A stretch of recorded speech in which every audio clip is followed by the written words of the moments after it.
The first thing I noticed was awkward, hasty collections of ignored canvases leaning against cement walls that breathed exotic poisons and paint thinner. Oh, I was in my first art class in my first year of college.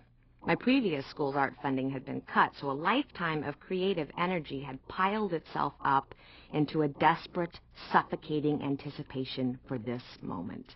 This was the room I'd been waiting to be in all my life.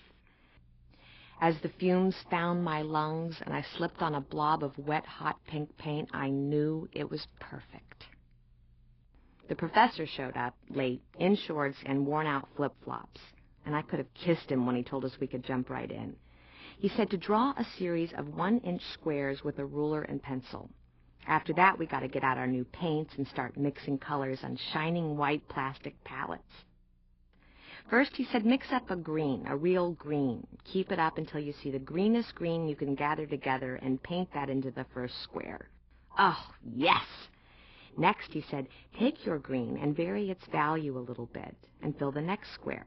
Mix again, fill, mix until you have a pleasant little chart of green's gradations of value. Now for the same routine with red, then orange, yellow, blue, the whole set.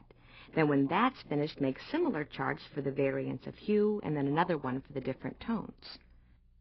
After a half hour, I'd happily filled 2 green squares and looked forward to the 184 left that were patiently smiling at me, empty and anticipatory. After the first 10 hours of this, my high school's missing art program started to seem like a big favor. After 5 more, I was looking forward to a nice life in statistics, whatever that meant. Can you major in sewer planning? Anything sounded great as long as it was outside of this building. I'd never been so bored in my life. When we finally finished our projects, Mr. Flip-Flops collected them and tacked one up on the wall in front of our desks. "Where is this person from?" he asked. "I don't know," we mumbled, hating him. "Who painted it?" He told us to look again, to watch the colors and see if they said anything about where that painter came from. We sat still, trying not to be called on and waiting for him to tell us the answer. After an awkward silence, I started to see that the greens up there looked strange. They were almost purple and sat heavily, abundant, and satisfied. "Pacific Northwest?" someone guessed, and a voice from the back of the room said, "It's mine. I'm from Portland." "And this one?" he asked. This time the colors looked like they'd been soaked in a weak tea.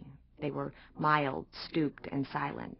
"That looks like a desert," someone muttered, and I recognized my Tucson colors, but I don't think I'd ever really seen before. We looked at all the papers we'd covered, and the differences between them were so overwhelming. It was incredible to think we'd all started with the same assignment. I thought they were colors. I had no idea I'd been signing my name in every little box.